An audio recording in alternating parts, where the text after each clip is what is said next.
ఏట్రా ఇవాళ చాలా హుషారుగా ఉన్నావు. ఊరు నుంచి బాబాయ్ వాళ్ళు వస్తున్నారా సర్కస్ చూడడానికి? ఊరా? ఇది కదా మీ ఊరా? రే కాంచీపురం రా, కంచి నుంచి బాబాయ్ వాళ్ళు వస్తున్నారు. ఓ 20 టికెట్లు తీసుంచు ఫ్రంట్ రోలో. ఓకేరా. ఏంటి అందరూ వచ్చేసారు. వచ్చారా? బాబులు కూడా తీసుకొచ్చారే. ఏతా బాగున్నావా? సరే పొలంలో ఏం వేసా? ఏమీ లేదు, ఖాళీగా పడుంచా. మరి ఇంకే నాతో పాటు సర్కస్ చేరుకోండి. నేను రాను, మన కుటుంబం సర్కస్ నడితే కదా, అంతనే తీసుకుపో. పిన్ని నువ్వు అనుమను ఇప్పుడే తీసుకెళ్తాను. చాలే ఊరుకోరా. ఎలా ఉన్నావు? బాగున్నాను. ఎన్న క్లాసు? 10. అదా సరిపోయింది. ఏంటి బామా ఇప్పుడు ఏమైందని? బాగున్నాను కదా. నేను ఊరుకోమని చెప్పు. ఎలా ఆల్టో లోపలికి వెళ్దామా? నీకు ఇష్టమని ఇంట్లో పూర్ణ చేసి తీసుకొచ్చాను. బెల్ బెల్ కూడా సరే. మేకప్ వేసుకోవాలి. మేకప్ వేసుకోబోతున్నా. ఎవరు వస్తారు? నువ్వు నువ్వు రా బాబాయ్. మనుషులు పంపిస్తా.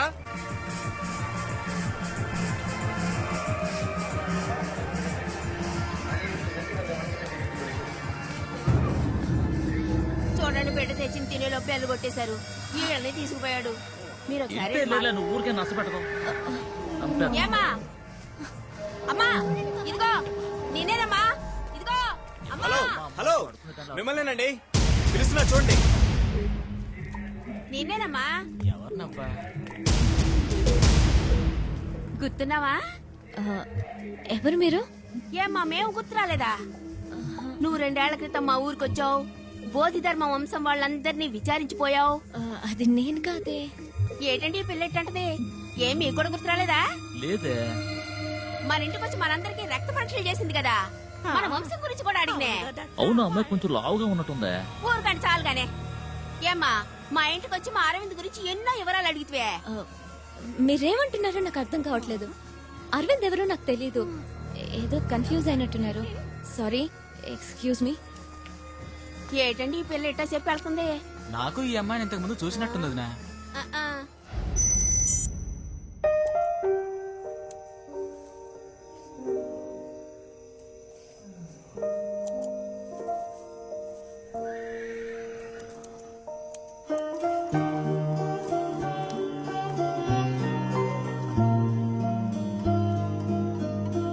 రేపు గిఫ్ట్ తనకి ఇవ్వగానే ఇది చూసి నన్ను ప్రేమించేయాలి. I love you.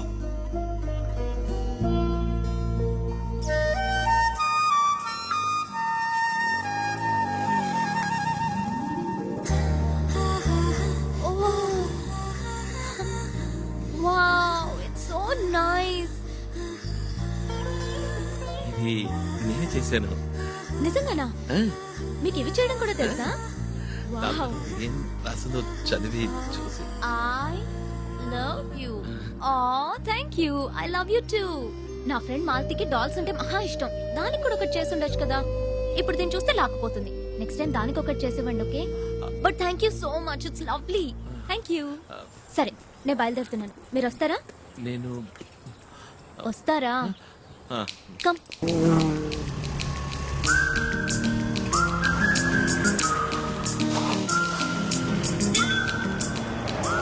One minute.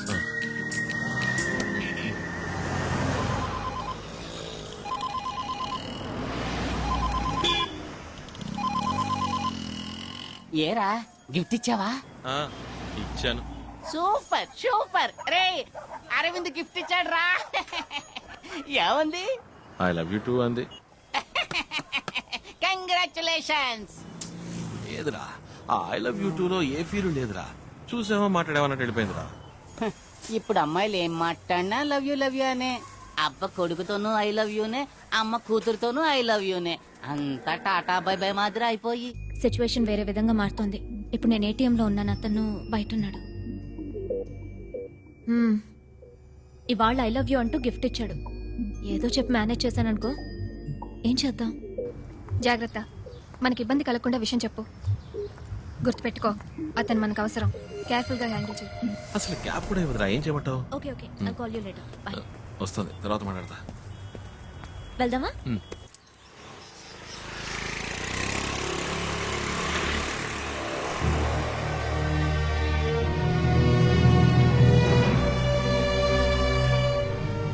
Arvind, ఒక 2 minutes ఇక్కడే ఉండండి, ఇప్పుడే వస్తాను. అలాగే.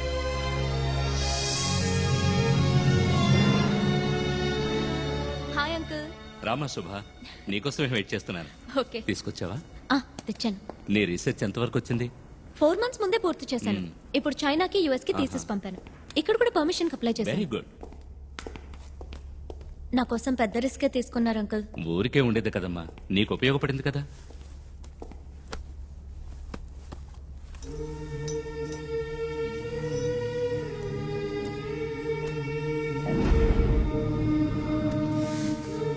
ఇన్స్పెక్షన్ రేపు. ఈ లో పెట్టేస్తే ఏ ప్రాబ్లం ఉండదు. ఓకే.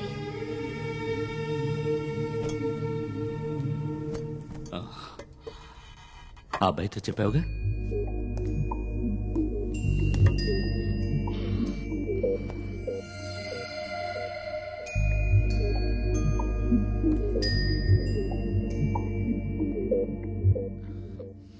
హాయ్.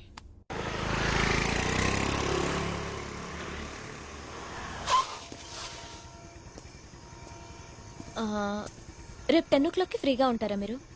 కొంచెం మాట్లాడాలి. ఓ మాట్లాడుకుందాం. నేను కూడా కొంచెం మాట్లాడాలి. ఇద్దరం మాట్లాడబోయేది ఒకే విషయం గురించి అనుకుంటాను. ఓకే.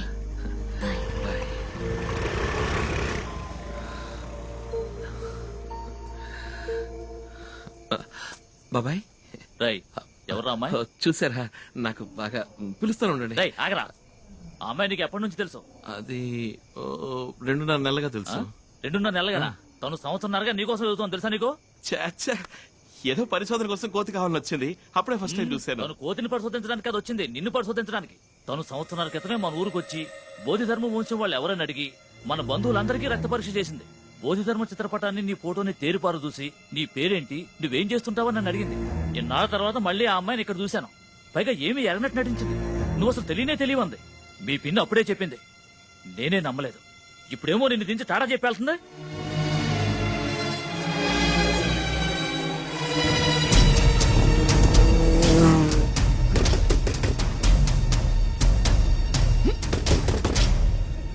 అరవింద్, ఏంటి ఇప్పుడే డ్రాప్ చేశాను ఇంతలో? ఎవరు నువ్వు? నన్ను 1.5 సంవత్సరాలుగా ఫాలో అవుతున్నావా? చెప్పు. అరవింద్, ఏం ఆశించి నన్ను ఫాలో అవుతున్నావు? ఆ? అది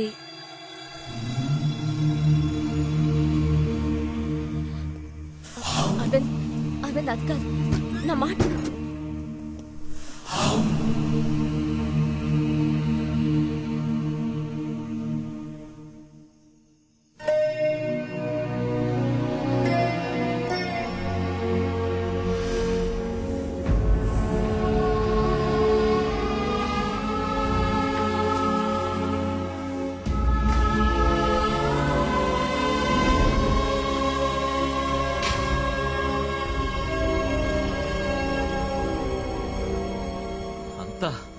ప్లాన్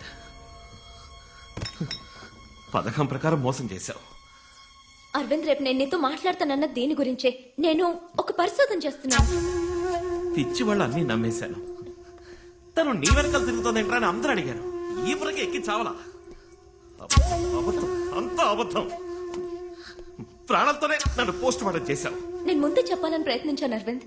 ఎందుకు చెప్పాలి? ఈ ఎలకి కుందేలకి కారణాలు చెప్తున్నావా ఏంటి? నేను 2వ రోజే చెప్దాం అనుకున్నాను, కానీ నువ్వే లవ్ అది ఇది అనుకుని కన్ఫ్యూజ్ అయ్యా. నేను లవ్ చేయట్లేదని చెప్తే ఎక్కడ నువ్వు ఈ పరిశోధనకు ఒప్పుకోవనని భయపడి చెప్పడం ఎలాగా అని ఆలోచిస్తున్నాను. షేక్ హ్యాండ్ ఇస్తేనే లవ్ అని నువ్వు అనుకుంటే దానికి నన్నేం చేయమంటావు? మాట్లాడకు. నన్ను వెతుకుంటూ వచ్చింది నువ్వు. నీ పనవ్వాలంటే ఏవైనా చేస్తావు. ఏం కావాలన్నా ఇస్తావు. వద్దర్వింద్, నువ్వు అన్నదానిలో వేరే అర్థం వస్తుంది.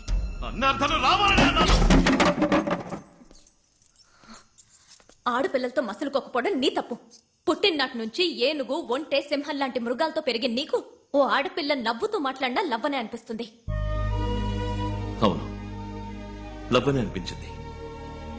నువ్వన్న ఏ మృగవు నన్ను చూసి నవ్వను లేదు, నటించను లేదు. నువ్వు నవ్వావు, నవ్వాను. నువ్వు చేసినది తప్పు కాదు. నేను లవ్ చేయడం మాత్రం తప్పు కాదు.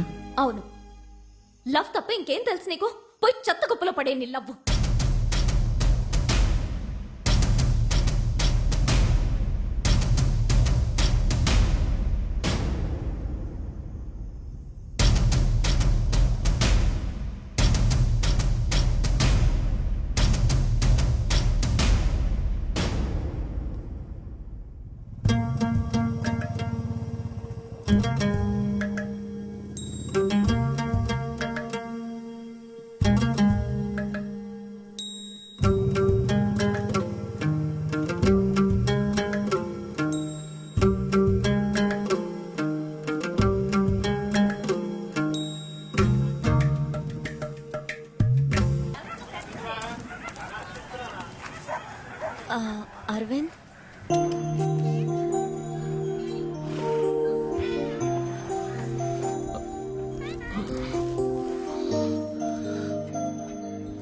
నన్ను వదలవా నువ్వు?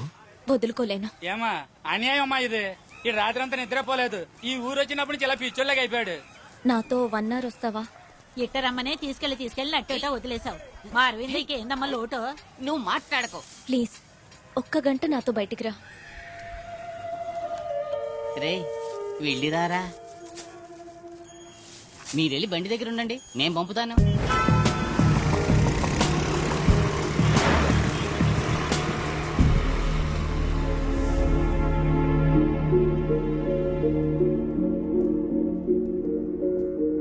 నన్ను ఇక్కడికి ఎందుకు తీసుకొచ్చావు? రా చెప్తాను. ఇక్కడున్న ప్రతి వస్తువు వెనక ఒక కథ ఉంది. ఇప్పుడున్న మనం కాదు నిజమైన భారతీయులం. కొన్ని వేల సంవత్సరాలకు పూర్వం శౌర్యాన్ని, నాగరికతని ఈ లోకానికి నేర్పించారే, వాళ్లే నిజమైన భారతీయులు.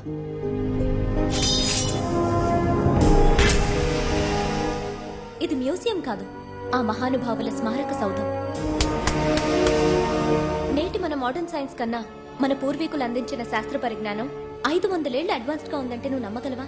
స్పేస్ రీసెర్చ్ లో ఈనాటి సైంటిస్టులు 9 గ్రహాలు, వాటి పేర్లు టెలిస్కోప్ సాయంతో చెప్తున్నారు. కానీ కొన్ని వేల సంవత్సరాలకి పూర్వమే మన దేవాలయాల్లో నవగ్రహాలను ప్రతిష్ఠించి పూజించారు. ఎలా? భూమి యొక్క బరువెంతో 1600 సంవత్సరాల క్రితం ఆర్యభట్టు ఎలా చెప్పారంటావు? రేపు వర్షం పడుతుందంటారు, ఎండ కాస్తుంది.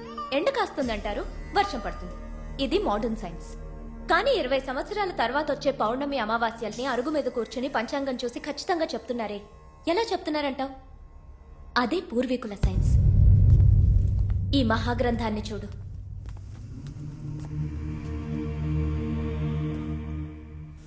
ఈ గ్రంథానికి నాకు ఏ సంబంధం లేదు, కానీ నీకు ఈ గ్రంథానికి సంబంధం ఉంది. దీన్ని రచించింది ఎవరో చెప్పనా? The great master Bodhidharma. మన భారతీయుడు. ఆయన మరో బుద్ధుడని అంటారు ఓషో.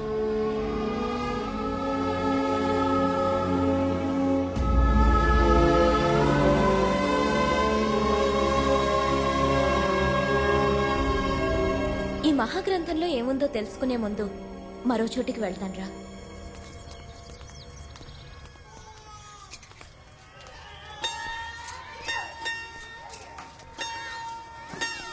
ఈ పిల్లల్ని చూడు.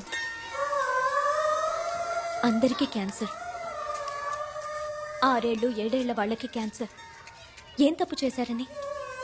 సిగరెట్ తాగారా, లేక పాన్ పరాగ్ తిన్నారా? ఇంత చిన్న వయసులో వీళ్ళకి ఎందుకు ఈ వ్యాధి?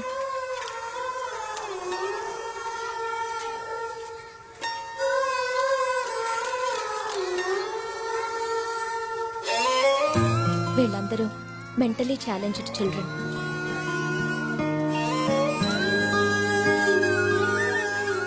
పిల్లలందరూ సంతోషంగా స్కూల్కి వెళ్తున్నప్పుడు వీళ్ళు మాత్రం ప్రాణాలకు పోరాడుతున్నారే, దీనికి కారణం ఏమంటావు? జెనెటిక్ డిసార్డర్, జన్యు సంబంధిత లోపం. ఒక మనిషి డిఎన్ఏ ద్వారా అతని వ్యాధిని, సామర్థ్యాన్ని రెండూ మనం నిర్ణయించవచ్చు. మన ఒంట్లో ప్రతి సెల్లులోనూ ఈ డిఎన్ఏ ఉంటుంది. అర్థమయ్యేలా చెప్పాలంటే పారంపర్య వ్యాధి, పారంపర్య బుద్ధి ఇవి రెండు డిఎన్ఏ మూలంగానే వస్తాయి. హార్ట్ అటాక్, మోకాళ్ళ నొప్పి, చక్కెర వ్యాధి, ఇప్పుడు చూసి నీ చిల్డ్రన్ వచ్చిన వ్యాధి, వీటికి కారణం వంశపారంపర్య డిఎన్ఏలో ఉంటుంది. ఇలా వంశపారంపర్యంగా వచ్చే వ్యాధుల్ని, లోపాల్ని డిఎన్ఏలో కరెక్ట్ చేయగలమన్నదే నా రీసెర్చ్. ఇంకో ముఖ్యమైన విషయం, నేను రీసెర్చ్ చేసే ఈ డిఎన్ఏ మూలంగా మన పూర్వీకుల శక్తి సామర్థ్యాలు తిరిగి మళ్లీ రప్పించగలం. ఓ చిత్రకారుడు కావచ్చు, సమరయోధుడు కావచ్చు, వాళ్ల పారంపర్య డిఎన్ఏలో ఆ సామర్థ్యం ఇప్పటికే ఉంటుంది. దాన్ని ప్రేరేపిస్తే మనం వాళ్ల పారంపర్య సామర్థ్యాన్ని తిరిగి మళ్లీ తీసుకురావచ్చు. దీని గురించే బోధిధర్మ 1600 సంవత్సరాల క్రితం ఆ బుక్ లో రాశారు. డిఎన్ఏ రీసెర్చ్ కి సంబంధించి 1600 సంవత్సరాలకు ముందు రాసిన బుక్ లో ఉందా? వీళ్ళని దేవుళ్లుగా, మహర్షులుగా మనం చూడడం మాని ఒక సైంటిస్ట్ గా చూడాలి. ఈ మధ్య 2 ఏళ్లకు ముందు ఒక రీసెర్చ్ ఆర్గనైజేషన్ బోధిధర్ముని పూడ్చిన చోటును తవ్వారు. ఇటు చూడు. ఎంతకాలమైనా చెడని విధంగా పూడ్చబడిన బోధిధర్ముని తల వెంట్రుకలు, పళ్ల మూలంగా ఆయన డిఎన్ఏ దొరికింది. ఇది నేను ఇంటర్నెట్ లో చూశాను.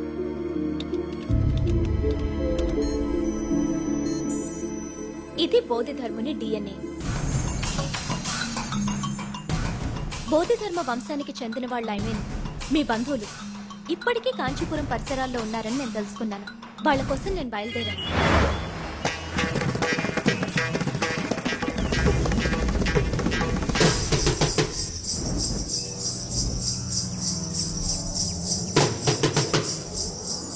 బౌద్ధధర్ముని డిఎన్ఏ ప్యాటర్న్ మీ బంధువుల్లో ఎవరికన్నా మ్యాచ్ అవుతుందేమోనని అందరికీ రక్త పరీక్ష చేసి చూశాను.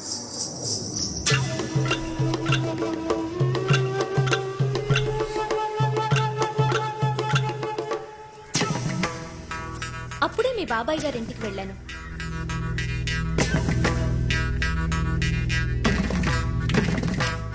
ఆ ఇంట్లో నేను అద్భుతాన్ని చూశాను. బౌద్ధధర్ముని పోలికలతో ఉన్న నీ ఫోటో అక్కడుంది.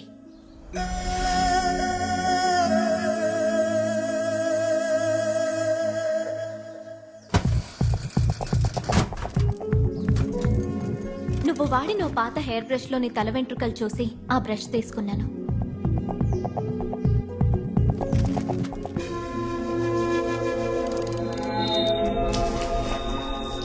నేను ఊహించినట్టే నీ డిఎన్ఏ ప్యాటర్న్ బౌద్ధధర్ముని డిఎన్ఏ ప్యాటర్న్ 80% మ్యాచ్ అయింది. ఆ తర్వాతే నిన్ను వెతుక్కుంటూ వచ్చాను.